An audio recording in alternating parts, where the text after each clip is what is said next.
Welcome back to Grit Gym. Obviously, I'm not alone right now. We have Kyle Hillsabeck here.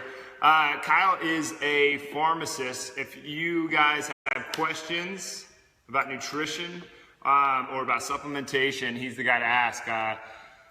Super intelligent dude, really. Kyle and I actually lived across the hall from each other in college, which is kind of a crazy thing that we ended up in Iowa City in a similar kind of we don't call it like vocation, where we wanted to help people with their health. So kind of interesting, because we were actually on two different collegiate paths when we were there. It's kind of funny to think back on the why didn't you grab a pen? On the times back then. But anyway, please slap the share button, hit like, and obscurity is our biggest issue. We want to get this message out to as many people as possible. We're trying to inspire the experience that people want to live. Health is your #1 resource in this life, and we're going to talk about a little bit in the nutrition realm. Remember, health is made up of 4 pillars: exercise, nutrition, mindset, and recovery. If you don't have all 4, there's going to be a problem. Your body's going to do something at some point to break down and not give you what you want. And we were just talking about one of the things that you experienced as a pharmacist, where 30-year-olds couldn't climb a flight of stairs, whereas like 70-year-olds, is that what you were saying? Yeah. Could climb mountains. So I was basically out, and well, I should start by saying I'm a non-traditional pharmacist. I'm one that I believe nutrition is paramount to anything. So, yeah. So you're not just a drug pusher, you're actually exactly. Yeah. And I don't work in a traditional pharmacy anymore. I used to be more retail pharmacy. Right now I work for a company called Pinnacle Life. You can see it there. We'll be sure to share some of that info there. You'll see us online. But we do make supplements. And so kind of talking about how I got into that field. Yeah. Basically, as a pharmacist, I remember being I was in Boulder, Colorado, out climbing mountains, riding bikes, and doing all this stuff. And I remember sitting on top of a mountain, completely winded and proud of myself for climbing that mountain. And up comes some guy in his 70s, just this old guy comes running up the side, like running.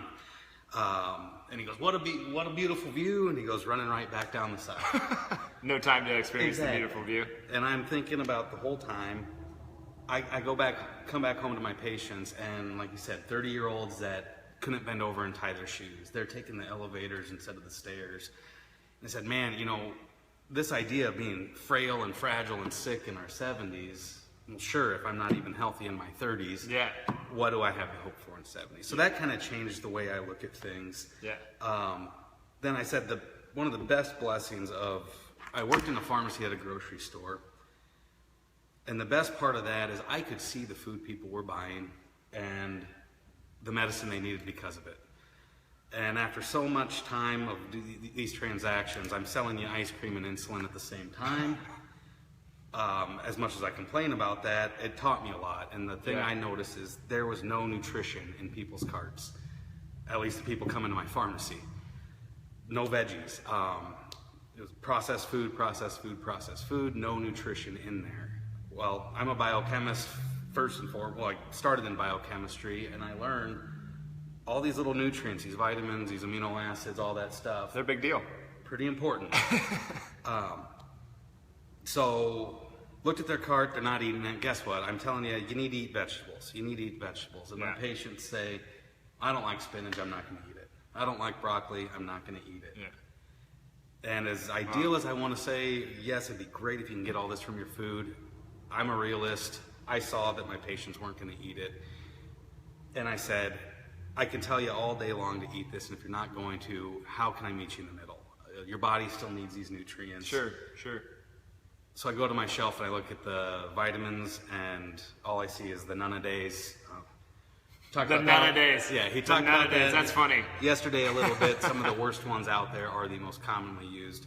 Yeah. And that's what a lot of the studies are based on too. Well, maybe not the worst ones, but the most pointless. Exactly. The biggest drains of money, the ones that don't do anything for you are the most sold supplements in the world today. Yeah. And so and then even when you see the studies that say, oh, there's no use in using supplements or vitamins, well, guess what they use in their study? They use the bad Nana-Day vitamins. So I looked at that, I didn't like what I saw. I said, let's find something that looks like a vegetable, something that looks like how do we find folate in my food? It's not folic acid in my food. It's, methylfolate. Let's find something that uses those natural things. So yeah. And I can go through that on a lot of stuff. But yeah, it's not one form of vitamin E, it's 8 forms of vitamin E that's in our diet. So why am I supplementing with one form? Yeah, and that just goes into like the whole, like, nature doesn't usually screw up. No.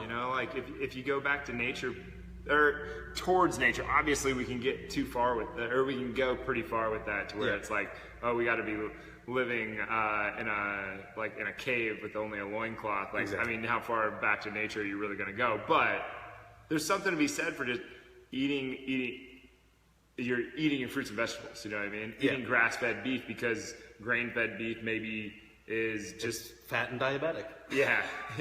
Guess what? Eating too much grain makes you fat and diabetic. We feed our cows too much grain, they become fat and diabetic too. Eating fat and diabetic animals can make you fat and diabetic. So it's an interesting thing. Tell them about your health journey too, because you weren't always where you are now. No. Was that a non-judgmental way of saying that? Yes. No. Yeah. Very good. Thanks. And this goes back to, even like I said, when I was out in Colorado, and actually when we lived across the hall from each other. Yeah. I was coming in at 250, and that was not the muscular 250 that y'all might think I was. Something to keep in mind, like, I was the complete opposite of that. Yeah. And not in a good way. And I mean that in a negative way. Like, I was like 4.5% body fat, starving myself, thinking that I was fat. Yeah. And like not healthy whatsoever. Yeah. And working my ass off without any recovery, drinking like crazy. I saw that. Yeah. It's like two sides of a different coin, but both just as unhealthy. Yeah. And I was 250 pounds and just big boned, that's just my body style. I had been over 200 pounds since I was probably 14 years old.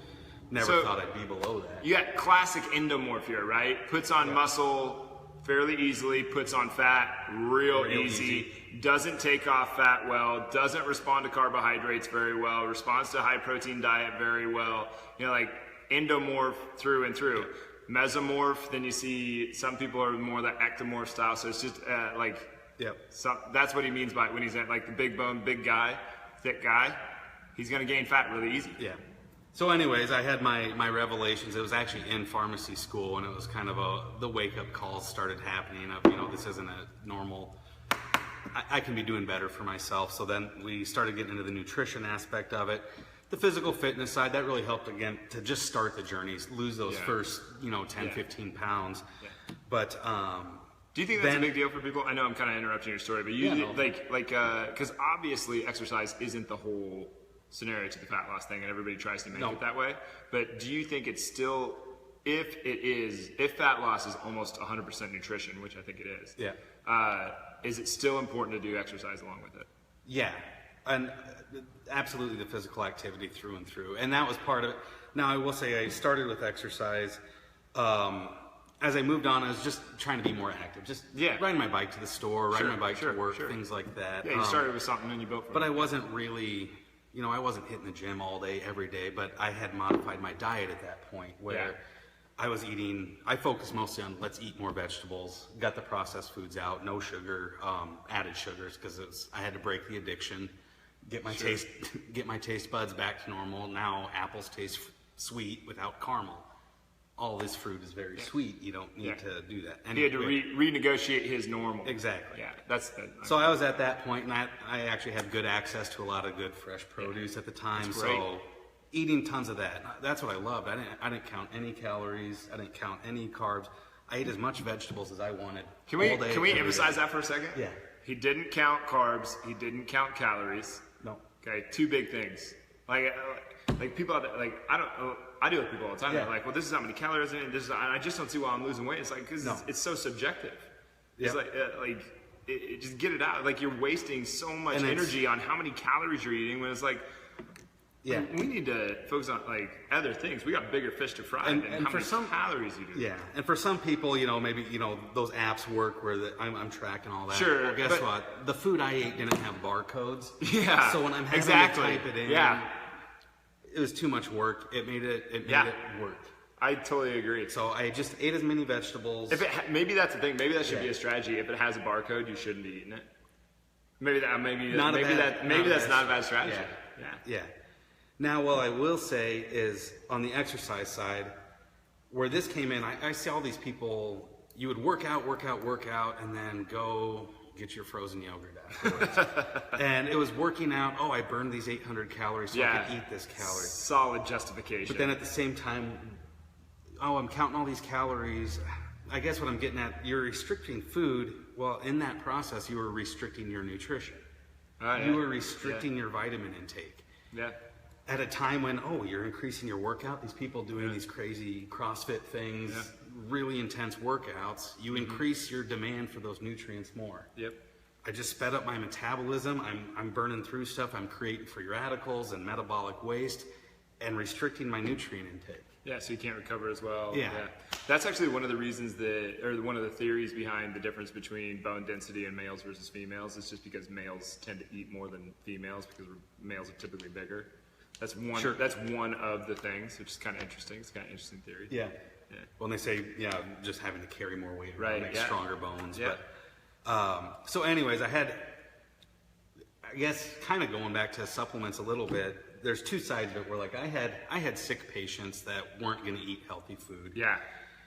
So I had to get nutrients in them that way. Mm-hmm. So there's very specific nutrients. I was very important to get them a multivitamin. I know yesterday you talked about why that wasn't on the top of your list, but that's, again, a different person. You got to start somewhere, though. Yeah. Like I'm not condemning a multivitamin. No. Multivitamin is perfectly fine. I just, to me, it's like I said, it's renter's insurance. Yeah. If you're renting an apartment, it gets broken into, everything gets stolen and ransacked. Yep.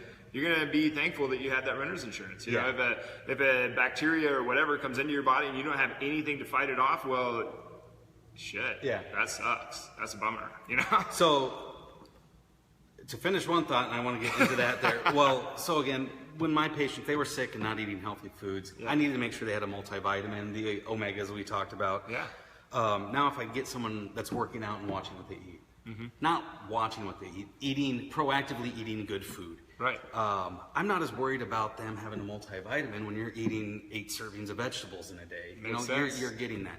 Still, like you said, renter's insurance. I personally still throw a multi on that. Yeah, why not? But again, for you now, you're getting those good foods in there. I can focus on the vitamin Ds, some of those more nitpicky things.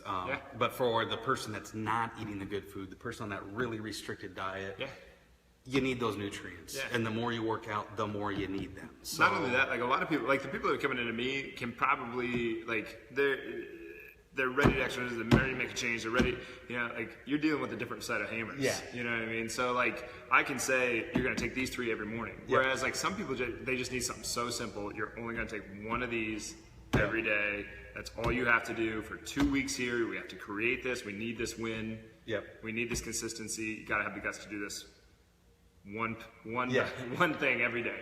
If that's the only thing they changed, well, they just took a step forward. Yeah. So, I can get on board with that. Yeah.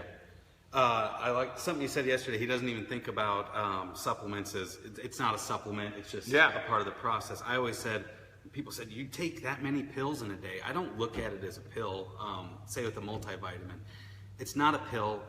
It's another bite of my meal that happens to have all the nutrition in it. So I ate this meal, and one of those bites, I threw in an omega that had all my omega-3s in it. I threw in the multi that had the nutritional support. And so I look at it as a bite of my meal, not a pill that I'm taking. And because it just makes good sense. It's not like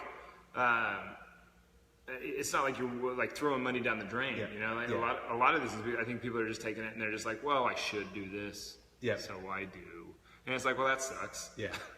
And now to expand, it's a bite of your meal as long as that pill is using natural sources, natural ingredients. Like I said, those Nana days, I say what's cheap to make in a lab and put in a vitamin versus what's found in your food naturally. So my Nana Day vitamin is not another bite of my meal. That is a pill. Or going to Costco and getting fish oil because it's half the price of the good fish oil, but you're only going to get maybe, let's say 20% of that is fish oil. Okay, well you just reduce your cost by by 50% to gain 20% when you could have increased your costs and bought 80% fish oil. You know, like it would like do the math. So it's look on the back. A lot of these 1,000 milligram fish oils, you're going to see 300 milligrams of omega-3s. Mm-hmm. Comparison, like our omega, for example, 1,000 milligrams fish oil, you get 700 milligrams of omega-3s in that same. So I have to take 8 of these. To it's equal not 4 apples and oranges. It's like an apple and an apple, half of an apple fruit reduction into where it's like 70% or 7% juice, and it's not really it's not really apple juice. It's 7% juice. Yeah. And it's like what's the other 93%? Yeah. It's bogus. So you want to make sure that what you're putting in, if fish oil and probiotic, in my experience, the two things, like, you get what you pay for. Yeah. You got to be, And I won't even go into the purity quality stuff. That's a given. You need to find the good sources that, super pure without the mercury and all that other stuff. That's common sense. The stuff that we're looking beyond that is actual omega-3 content. Yeah. Some other things like that. And then you can get sustainability and all that. That's, again, important, not a focus. The farming of fish oil isn't always you want, like, some of the practices that if you buy a higher price point, just real quick, if you buy a higher price point fish oil, it's probably much more morally and ethically collected than if you buy a really cheap one. Yeah. And if you knew what we're talking about here, we're talking about like what the fish are fed is other bits and pieces of other dead fish. So they don't get the accumulation of good fatty acids from eating the blue-green algae that's in the ocean. Yeah. And so what you're getting is just this watered-down, really shitty, contaminated product that you probably don't want to put in your body. And that's the real reason that people say that they don't want, or that doctors say they don't want pregnant women taking fish oils, is because of the source of where it came from. Yeah. Not a high-quality fish oil. Yeah, absolutely. Just to geek out for a second, I'm done. Going back on some of the stuff, I always liked, I don't know if you've ever seen me say this or heard me say it, but I like talking about the 3 Little Pigs, and it talks about the quality and the nutrients. Be good. I always like this. 3 Little Pigs, when I look at people when we're just looking at, say, carbs, fat, protein, let's throw in fiber. Sure. Fiber's good. Got to have lots of it. We make a fiber, recommend it. Anyways, we'll talk more about that.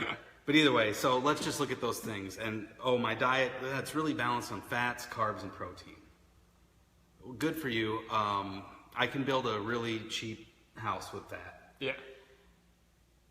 But to build, we talk about that as the straw house, the wood house, the pig with the 3 Little Pigs. Easy for the wolf to come and blow over. I built a real cheap house with real cheap ingredients. To build that really strong house, it takes a lot of different materials. So if you start talking about, your foundations, this is some vitamins and things like that. Yeah, totally. I compare, like, say, omega-3s. That's like insulation on all your wiring. You need that so the house doesn't burn down. Antioxidants. That's like your fire alarm system and your smoke detectors. If they're your fire extinguishers, if it does start on fire. So I don't want to live in a shack of a house. I want to live in a house that can stand the storm. That's what reminded me is you were talking about the bacteria and all that stuff. All these things that are trying to attack us all day. I want to have the strongest, sturdiest house possible for when they come. That means I need all the right materials to build that house. Yeah. So if I look at what our cells built of, it's those nutrients that aren't in the food of my sick patients. Exactly. And I mean, your body is constantly, you guys, maybe you do, maybe you don't. Your body is constantly under attack by viruses, infections, bacteria, cancers, cell growths that aren't supposed to happen. Your body is constantly dealing with these, and it's winning. It's when there's extra stressors or there's not enough of something and your body can't win the fight because it doesn't have the troops or it doesn't have the foundation or it doesn't have whatever it is. So you want that. You want the good, strong, sturdy house that the wolf can't blow over. The wolf can't blow it over. Yeah. And I say, and that's not to say a tornado doesn't come and knock your house down. It happens, and it doesn't mean it leaves the straw house completely untouched. We all know those people that they're completely the unhealthiest people you've ever met in your life, and they live to 100 and nothing ever's wrong. Then you also know the really healthy people, the best diets ever, that just, drop dead and the worst things happen to them. So we talk about everything's stacking a little the cards in your favor. Subjective, and everybody's got predispositions to certain things. And you want to give yourself the best chances, though, and that means building the strongest house to live in, and that's your body. You literally are what you eat. I remember that one time my mom had told me, I was in college, poor college student, and she's telling me, with your limited income and stuff like that, maybe you should lay off some of the organic food that you're eating and, try to spend less on your food. I said, Mom, of all the things that I'm gonna not cut my spending on, it's that. That's one of the things I say, like, you're gonna pay for your health one way or another. And if you wait to pay for your health, then you're going to ask other people to come in to pay for it with you. You're going to ask your kids, you're going to ask your wife or your spouse or your husband, whatever it is, your parents, your other people on your insurance plan. Other people are going to be involved with you paying for and you're going to pay for your experiences right here, right now too, because you're not going to be able to live as vibrant of a life without the health that you want. You know, if you don't put good stuff in your body, you're going to suffer. If you don't exercise, you're going to suffer. If you don't sleep, you're going to suffer. If you don't get your head wrapped around some new ideas and new perspectives and challenge that, you're going to suffer. Absolutely. So like if you don't get your health in order, you're going to miss out on your entire life. And then at the end, you're going to, a bunch of other people are going to suffer with you. So cut out the cable TV before I cut out my organic foods. I cut out the, you should do that anyway. Carb. I never understand cable TV. No. Like you pay for commercials. And what are you going to do? You're going to watch the news. You're going to watch I don't even care. Fox, CNN, ABC, NBC. They're all. It's all puke. It's just like it's all garbage. And people are like, but I like CNN or I like Fox News. I'm like, well, that just means that you like their garbage. Their commercials.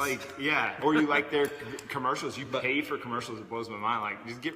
Rob Steiner's got that quote that is getting kind of popular right now, that if everybody just turned off the news and walked outside and talked to their neighbors, that maybe our country, it wouldn't seem as screwed up as it is. And he's trying to make a positive statement, so I realize that could be taken negative, but I do think just walking over and shaking somebody's hand is probably a good idea. Glad you're here. Go to the farmer's market and get some food and chat with some folks, and I did want to touch base on. Yesterday, you talked a lot about probiotics. Again, to say when we came from completely different backgrounds and how it was fun after all these years to sit down and talk with Adam again. And because to hear when you graduate, 06? 06. So it's been a little over 10 years. To hear him saying the stuff that I had learned through my endeavors, we came back and we were talking about the same stuff. What he talked about, I'd say even through our company, myself as well, that's part of the reason I was with this company. We have a firm belief that healing begins in the gut. So when we talked about the probiotics and we were just talking about the tube, and we are evolved to live with the bacteria. They help us digest our food, absorb the nutrients. They're making anti-inflammatory compounds that go out through our body, as long as we have the right ones. You eat the wrong food, it supports the wrong bacteria, the whole system starts falling apart. So I cannot make you healthy unless we start here. Because it's the most evolved part of you. Like there is nothing more evolved in your body, or nothing more than your gut. Your gut is absolutely, it was the first thing. Even when you were developing inside of your mom, it's one of the first things. It formed a tube after the zygote, you know what I mean? And it's just that's how it goes. And like you said, the second brain with that too. We talk about the second brain a lot. There's the whole enteric nervous system. The second brain is the enteric nervous system. I can take out your entire intestines and all that stuff, and it's got its own brain. It can operate on its own without you. Butterflies in your stomach, that's your second brain. Or you just feel like shit after you got a headache or something after you ate a really crappy meal. Like you go to McDonald's 3 times a day and you're like, oh, I just feel like crap. I don't know what's going on. Because you gotta go to the bathroom. You gotta do number 2. You gotta poop it out. So anyways, we like to start with, again, healing the gut. On probiotics, I do like probiotics a lot, especially if you've been through some you just had some antibiotics Oh, or yeah. whatever it might be. Or you haven't eaten a vegetable in like 6 years? Yeah, like you mentioned, the only real probiotics I've seen that are worth taking are expensive. Yep. And so I know people can't afford that all the time. So the general recommendation I have is, if you have to reestablish, use a nice, good probiotic. Make sure it's not almost to expire because you lose all the potency. Yeah, that's one of the things. Like if you're buying it on Amazon for a discounted rate, it's probably like you just save your money. You're just buying something dead. You're not even buying fiber at that point. Yeah. Like you're just. Something we talk a lot about, and again, the fiber we make, it's called a prebiotic fiber, and you may hear that term prebiotic versus probiotic. Yeah. Probiotic is the bacteria itself. Prebiotic is the food they eat, which is fiber. You mentioned that yesterday. Bacteria love fiber. Yeah. So when I'm eating a bunch of high fiber vegetables, that is supporting the healthy bacteria. When I'm increasing that fiber content every day, it's feeding that. Yeah. Which is also why he put fiber in the protein, fat, carbohydrate. Because like those are your macronutrients. Kyle actually, in Kyle's opinion, and I think it's kind of a genius way to think about it, is like you should put fiber in as one of your macronutrients, even though it doesn't provide you any energy. It does provide you a stable it feeds your bacteria. Yeah, it feeds and you your got to bacteria. feed your bacteria. Yeah, for real.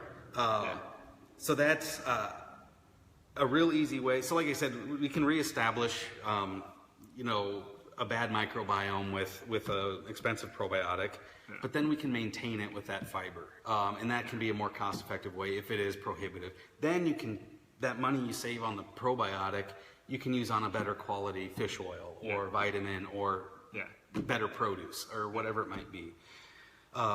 Fiber, I'll say, is one of our top-selling items that we have. Really? Absolutely.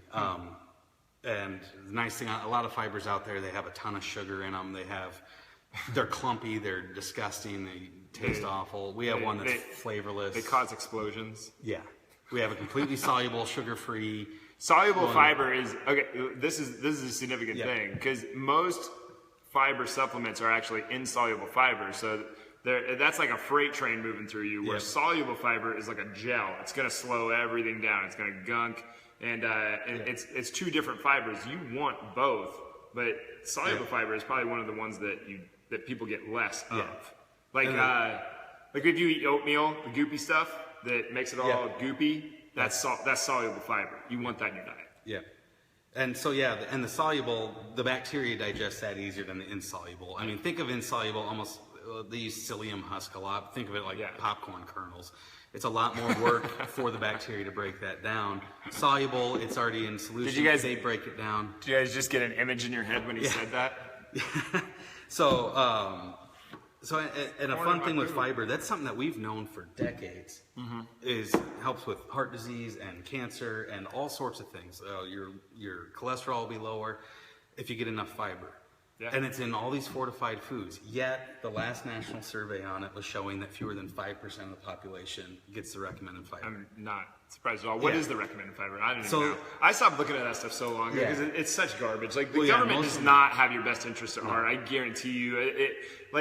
And I am talking about nutrition in this case, but I'm sure it's in like just about everything. They do not have your best interests at heart. They're ruling an entire nation of people. So and it's a different deal. Yeah, most smart doctors and nutritionists, whatever. Yeah, they're just making bullshit. So they recommend in general, and this is not just the government. This is other organizations.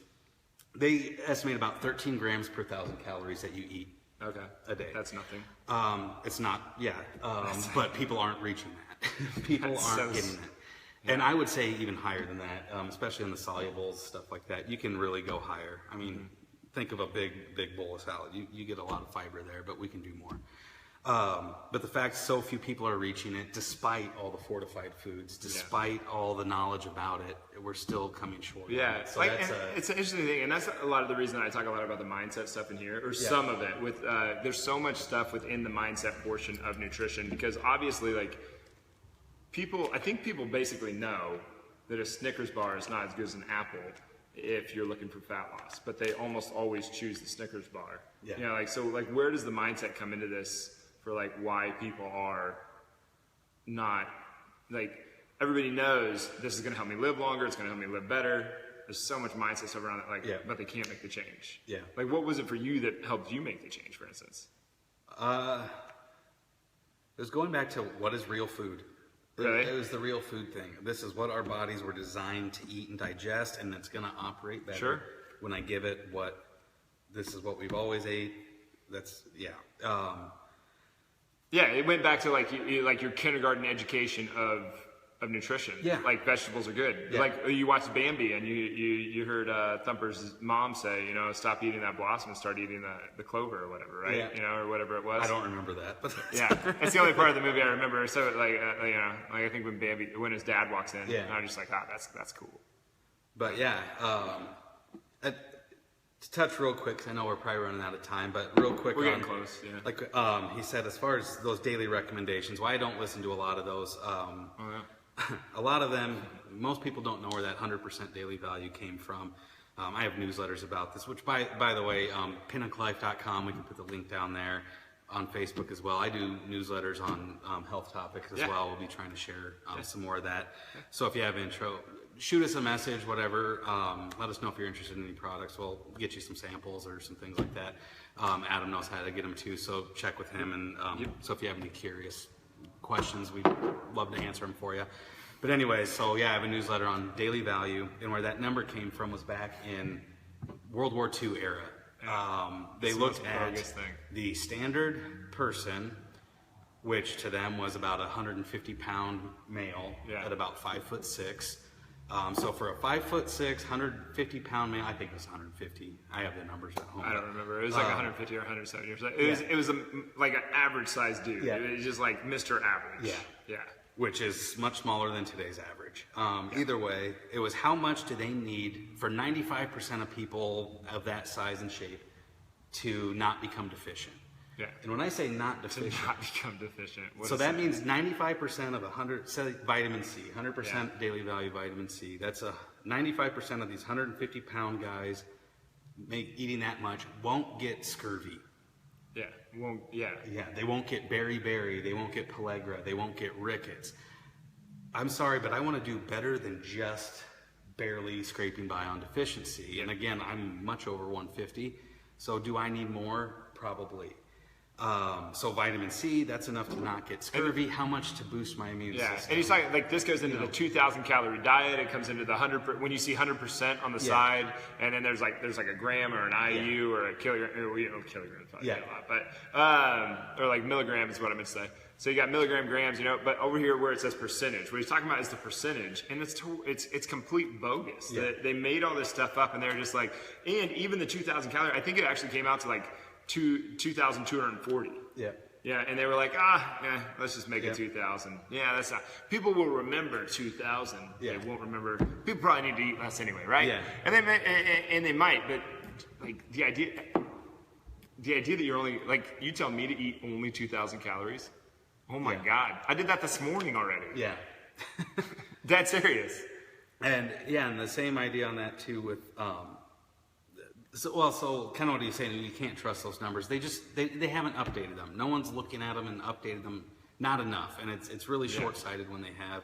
So even say vitamin D you talked about yesterday, daily recommended intake, they'll say 400 to 800 units. Yeah. That's 2,000 for everybody, bare minimum. Every day.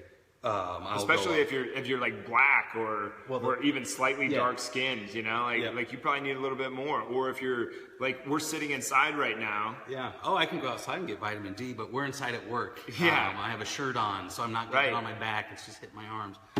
Either way, vitamin D, they actually looked and found that daily recommended. There was a group, I think it was out of Creighton and UCLA or something like that. Again, I have this info back home, but UCLA has done a lot of studies. They did a study. They went back and crunched all those numbers, and they figured out there was a miscalculation.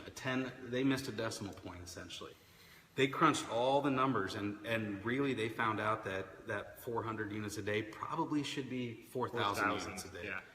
And even with that new research, even knowing they flubbed the numbers, they still haven't gone back and updated those numbers yet. And this isn't like 6 months ago this was found out. No, this is maybe in the past 3 to 5 years, I believe, is when those numbers came out. And they've had time to vitamin D research, like the big explosion of vitamin D research started like when I was coming into like there was more studies coming out on vitamin D in my first 2 years of this than had been done. I don't know. It was all these like 20 and 30 year studies that were wrapping up. Yeah. And it all came out. And so this is 10 years later, and nobody's even said a word about it. And same thing on that with, so they'll say your blood levels need to get above 30, 32. That's for osteoporosis. That's for bone density. But if you want to get into protecting your heart, protecting, boosting your immune system, the cancer protection they talk about, you're talking about blood levels in the 50s, 60s, 70s, even higher. Primates, monkeys out in the field, they are in the hundreds. So there's a lot of misinformed people that are getting at 30 and saying you're good. You're above 30, you're fine. Yeah. Sure, if you're only worried about your bones. What about the people who think that it's toxic because it's fat soluble versus water soluble? Yeah. So your body doesn't have the protective, somehow it doesn't have the ability to get rid of it. The toxicity that comes with vitamin D generally has more to do with the calcium. Because we all know vitamin D helps absorb calcium. So when people get too much vitamin D, generally what the toxicity is hypercalcemia, too much calcium in the blood. You have to go very high on vitamin D. What's very high? Give me a number. So like I said, blood levels way above in the hundreds. We know primates live fine in the hundreds. They don't really start seeing that toxicity for vitamin D until you're getting in the hundreds.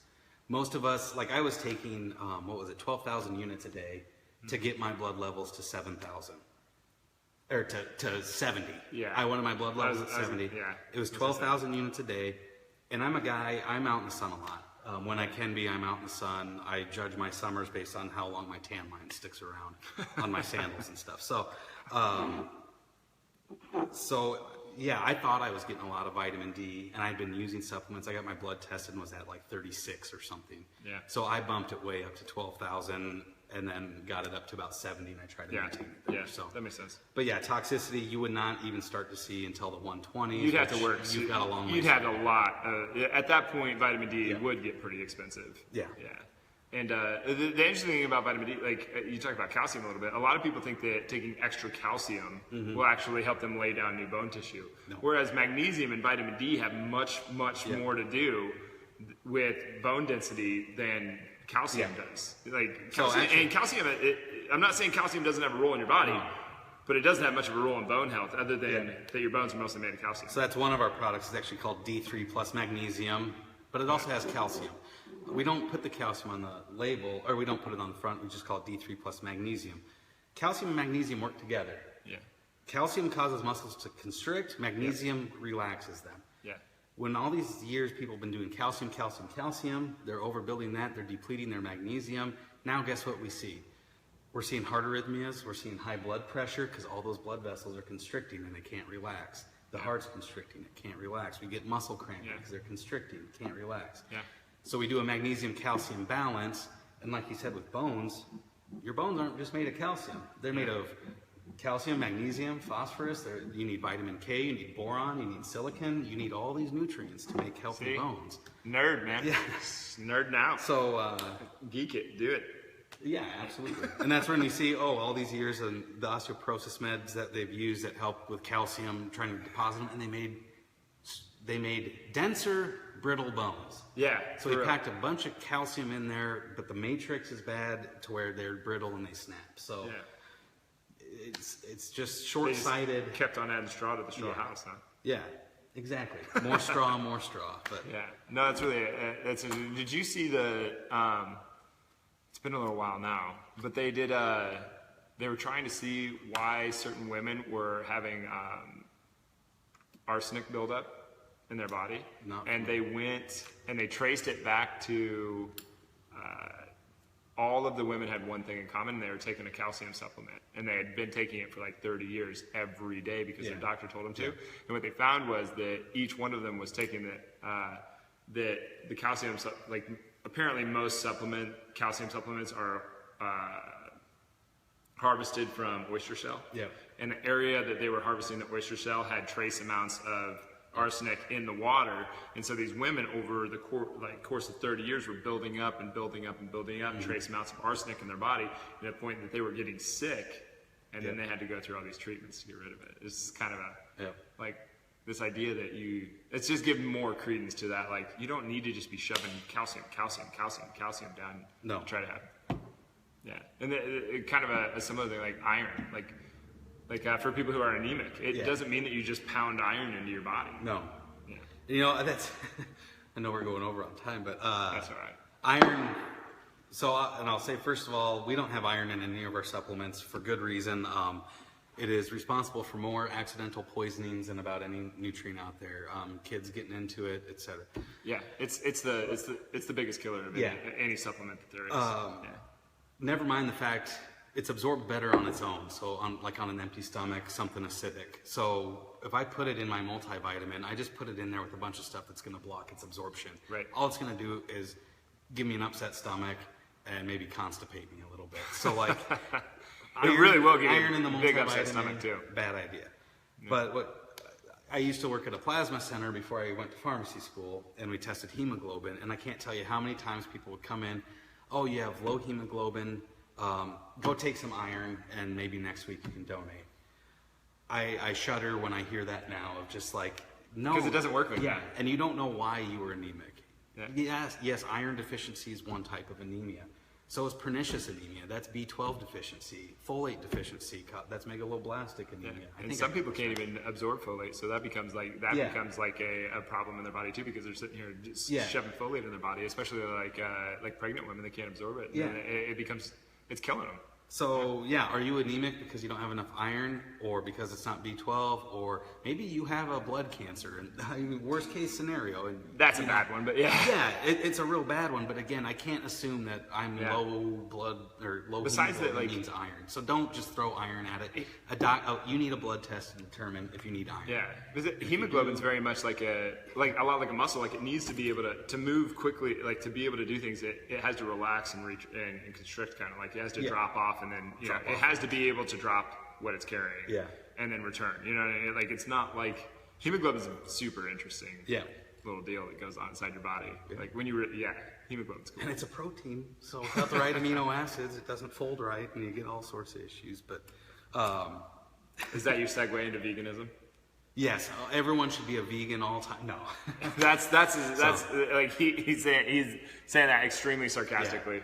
No, we talked about this one time. I've said vegan diets, I think they're a really good exercise in learning to eat vegetables in different ways. I think 100%. It's a real, try it for 2 weeks and you're going to learn so many different new foods and how to eat. They're so creative. It's amazing. It's like a lesson in how creative humans are. And if it works for you, fine. Yeah. If it doesn't, I mean. I give vegans a hard time, but at the same time, like, you can be plant-based and still eat meat. Yeah. Like, you should be eating a ton and tons of vegetables. Like, being vegan for a week or two, you're probably not going to feel very good that week or two. Like, and your sheets are going to be floating. But other than that, and that's something too.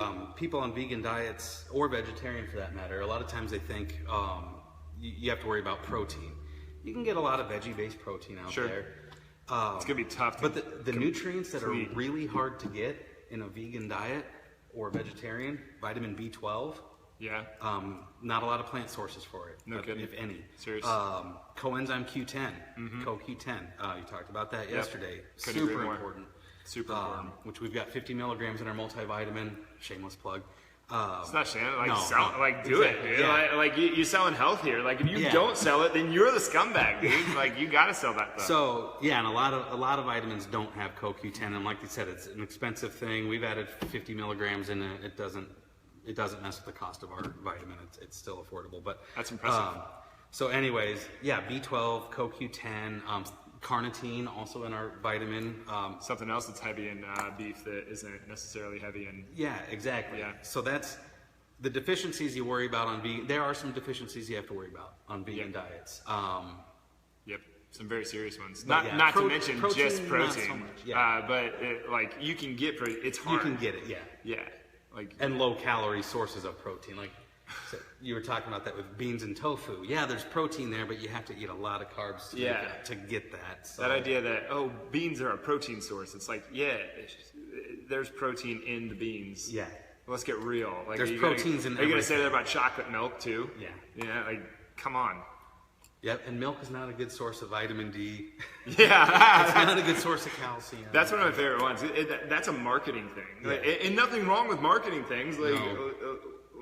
on some level, the people who are putting out a good message need to get better at marketing things, need to get better at putting out a good message, need to have the power behind like a good sales pitch, because otherwise, like, none of this stuff is ever going to matter. Like, if you guys share this, if you think this is a great message and you share this, that gives this message power.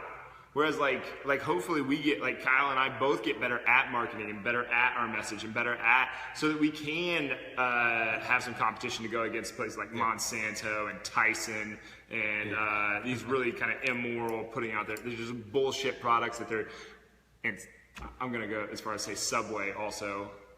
I hope Subway just falls on its face. It's such garbage. Let me convince you that a whole loaf of bread is healthy. Yeah. And I'm going to give you the calories, but then I'm going to coat it with mayonnaise. Yeah. And you're going to lose weight. Oh, and it's fresh. They're fresh. They're fresh ingredients that have sat in a plastic bag for the last 12 to 16 weeks. Yeah. Eat them. I just completely blanked. Oh yeah, the vitamin D in the milk thing. I have a lot of people say that too, as far as I drink a lot of milk. Well, that's the thing is calcium. I forget the. If you don't drink milk, where do you get your calcium? Well, but I forget the exact amount. But to get, like you say, the 2,000 units of vitamin D in a day from milk, you're talking like 2 gallons of milk in a day. Which don't drink 2 gallons of milk. Same thing we talked about.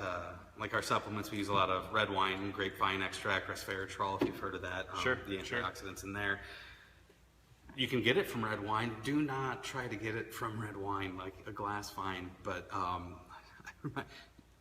drinking wine is not supplementing resveratrol. You can get it from healthier sources than that. So there's a lot of nutrients. I really think, like, when it comes to alcohol, like, a lot of people like to scoff at alcohol, but I think alcohol is that thing that just, it's like the medium by which people allow themselves to relax. And I think the relaxation is, you know, like the nightly jog.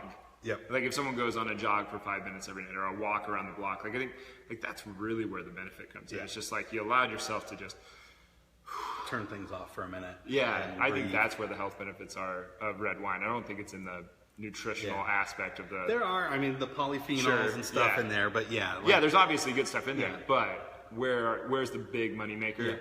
Just taking a breather. Yeah, just sitting down, relaxing a little bit. Yeah, chatting with a friend or no one at all. If you're at my house, that's how it's probably going to go. But where can they follow you? So pinnaclife.com. Like I said, we can post the spelling of that, but PINN. I gotta look. PINNACLIFE.com. We're also on Facebook. Like I said, we'll be kind of sharing some things there. Adam, if you pop in his gym here, like I said, he knows we're out of Iowa City too, technically Coralville, but yeah, we're right down the street. Keep it local. Yep. And actually, we've got a warehouse of our products about three buildings over here. So we're over in the area. So if you do have any questions, he knows how to find us. Find us online. Like I said, shoot us a message. We're happy to work with you as far as getting you. If you want to try some products out, sample them, just have questions, anything like that. We're happy to do that. So, cool. Any other pearls of wisdom that you want to leave them with before we take off? On the spot, pearls of wisdom. What do you got? Quote of the day. No, I'm kidding. You don't even have to say anything. Yeah, well, no. I mean, I guess you only get one body in your life. Well, depending on where technology goes, I guess that's a whole. But no, it is. You're gonna go real. You are what you eat. You need to put good in to get good out, and it starts there. And if you're not putting good in, it's really hard to expect anything good to come out. So seriously. Your words of wisdom. My words of wisdom? Yeah. Oh, dude, I drop bombs on here all the time. Now, what did I write down for mine this morning? Something about like owning the responsibility of your life. We talked a little about the government not having your best interest in the nutrition game. Like, nobody's coming to save you in this. You know, nobody's coming to do it for you. I can't actually jump into your body and make you eat certain things or not other things. Like, you have to take the responsibility for this, and that's a two-way. Like, it sounds like, oh God, that's so harsh and awful, and I don't know if I have it in me to do that. Well, one, you don't have a choice, and two, what greater freedom is there than to have that responsibility? Now it's all on you. You can't blame anybody else, but at the same time, you're in the driver's seat, man. Like, you get to go. Like, you get to take this for everything that it is, and it's your life, you know? But, yeah, that was just on the spot. Yeah, that's pretty. Is that good? Now my new words of wisdom is always write down some words of wisdom every day. So then if you put on the spot, you know what to say. But yeah, check us out.